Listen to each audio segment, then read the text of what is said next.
Un presidente que, contradiciendo la Constitución, afirma que le queda otro año de mandato. Una oposición que, también contradiciendo la Constitución, nombra como presidente interino a un magistrado. Un parlamento disuelto hace un año y un jefe de Estado que, sin presupuesto aprobado, gobierna a golpe de decreto desde entonces. Sucede en el país más pobre de todo el continente americano, Haití, una nación de la que se habla muy poco en los medios, a pesar de que tiene material noticioso político y social como para ocupar titulares y espacio en las tertulias televisivas prácticamente a diario. En este video les contaremos la actual crisis que atraviesa Haití, en qué se parece y en qué se diferencia a las anteriores y por qué son tan constantes. Ahí les va.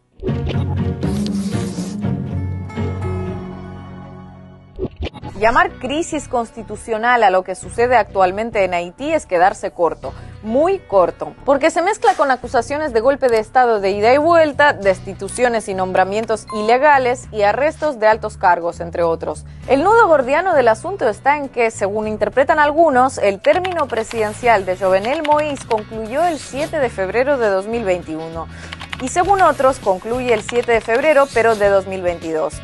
Pero lo que pudiera parecer un debate matemático es en realidad un debate legal. Atentos que lo que viene parece un trabalenguas, pero es muy interesante y peculiar. Según la Constitución haitiana, el periodo presidencial del candidato ganador inicia el 7 de febrero después de celebradas las elecciones y dura 5 años. Así visto, no admite muchas interpretaciones. Por ejemplo, en el papel, el ganador de las elecciones que se celebraron a finales de 2015 debía asumir el 7 de febrero de 2016 y abandonar la presidencia exactamente 5 años después, el 7 de febrero de 2021. Hasta ahí parece todo claro. Pero aquellas elecciones de octubre de 2015 fueron recibidas con masivas protestas alegando fraude, lo que impidió que se celebrara la segunda vuelta entre los dos candidatos más votados, Jovenel Moïse y Jad Celestin. 3 meses después, al concluir el mandato del entonces presidente Michel Martelly en febrero de 2016, no había sucesor electo y, según dicta la Constitución, se realizó una votación en Senado y Parlamento para elegir un presidente interino mientras se calmaban las aguas y se lograba celebrar unas nuevas elecciones. Esta relativa calma llegó a finales de ese año. Jovenel Moïse ganó las elecciones en primera vuelta con más del 50% de los votos, por lo que no hubo necesidad de otra vuelta y juró como presidente el 7 de febrero de 2017. Entonces, hoy Moïse saca la calculadora y dice: por la inestabilidad de 2015-2016, yo no pude asumir el cargo de presidente sino hasta febrero de 2017. Y como el periodo presidencial es de 5 años, entonces me corresponde seguir al frente del país hasta el 2022. Y podría sonar lógico así enunciado, pero no es lo que dice la Constitución, porque la Ley de Leyes haitiana, que prevé este tipo de situaciones, advierte que si por algún motivo el ganador de las elecciones no puede asumir el cargo el primer 7 de febrero después de las elecciones, pues asumirá cuando se pueda, pero su periodo comenzará a contar igual desde aquella fecha, aunque haya pasado en el momento de asumir. En este caso, el periodo presidencial de Jovenel Moïse inició el 7 de febrero de 2016, cuando debería haber asumido su cargo, y no el 7 de febrero de 2017, cuando efectivamente asumió. Pero esperen, porque la cosa se pone todavía más fascinante y complicada. Constitucionalmente no hay lugar a dudas. A unos les parecerá justo y a otros no, pero Moïse debió abandonar su cargo el pasado 7 de febrero. De hecho, así lo determinó el Consejo Superior del Poder Judicial, por si quedaban dudas. Pero si prestaron atención a lo que les explicamos antes, alguno podría decir: bueno, Ina, si la Constitución y las autoridades judiciales son así de tajantes, ¿por qué no se reúnen Senado y Parlamento y eligen un mandatario interino tal y como ya se hizo en el pasado según determina la Carta Magna?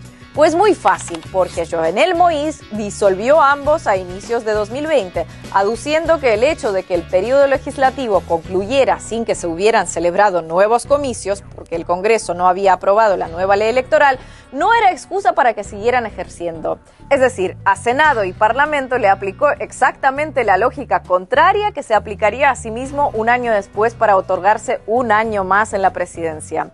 Desde entonces gobierna de decreto en decreto y es en la práctica el único poder constituido en el país en estos momentos. En sus planes para 2021, Moïse pretende renovar la Constitución mediante referendo, algo que la Constitución prohíbe expresamente y solo puede hacerse desde el Legislativo.